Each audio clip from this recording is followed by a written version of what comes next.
নমস্কার, অনেক দিন পর একটা নতুন রেসিপি ভিডিও নিয়ে হাজির হলাম। তো আজকের রেসিপি হচ্ছে ফুলকপির পুরভরা পরোটা। তো ফুলকপির পুরভরা পরোটা বানানোর জন্য প্রথমে ফুলকপিটাকে ভালোভাবে ধুয়ে একে একে করে কোয়াগুলো ছাড়িয়ে নেব। এরপর একটা গ্রেটারের হেল্পে ওই কোয়াগুলোকে গ্রেট করে নেব। এরপর অন্য একটা পাত্রে ওই গ্রেট করে রাখা ফুলকপি, কাঁচা লঙ্কা কুচি, আদা কুচি, ধনেপাতা কুচি, গোটা জিরে এবং কিছুটা ভেজে রাখা জোয়ান, অল্পখানি লবণ এবং ঘরে ভাজা গরম মশলা নিয়ে ভালোভাবে ডলে নেব। এরপর অন্য একখানি পাত্রে আমি আটাটা মেখে নেব। যেভাবে রুটি, লুচি, পরোটার জন্য আমরা আটা মাখি, ঠিক সেইভাবেই অল্পখানি জল আর নুন দিয়ে আটাটা মেখে নেব। এরপর আমি এখানে একে একে করে লইগুলো কেটে নেব। একটু বেশ বড় বড় সাইজেরই রাখবো, মোটা মোটা হলে খেতে বেশ ভালো লাগে।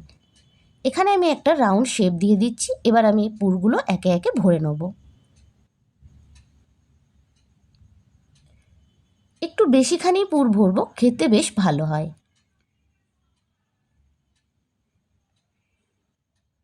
এরপর আমি ভালো করে গোড়াটা সিল করে নেব। মনে রাখবেন, যখন আমি ওপরটা মুড়বো ভালো করে মুড়তে হবে, নইলে যখন আমি বেলবো তখন কিন্তু পুরটা বাইরের দিকে বেরিয়ে চলে আসতে পারে। এরপর আমি একে একে পরোটাগুলো বেলে নেব।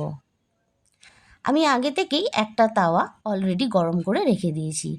এরপর যখন দেখব হালকা গরম হয়ে গেছে, আমি একে একে পরোটাগুলো দিয়ে দেবো। যে কোনো সাদা তেল বা আপনারা চাইলে ঘি দিয়েও এপিট ওপিট ভালো করে সেঁকে নিতে পারেন। ব্যাস, এভাবে করলেই পরোটা রেডি। এখানে আমার পরোটাগুলো রেডি হয়ে গেছে। এই পরোটা আপনি চাইলে আচার বা দইয়ের সাথেও খেতে বেশ ভালো লাগে। রেসিপিটা কেমন হয়েছে জানাতে ভুলবেন না। ধন্যবাদ।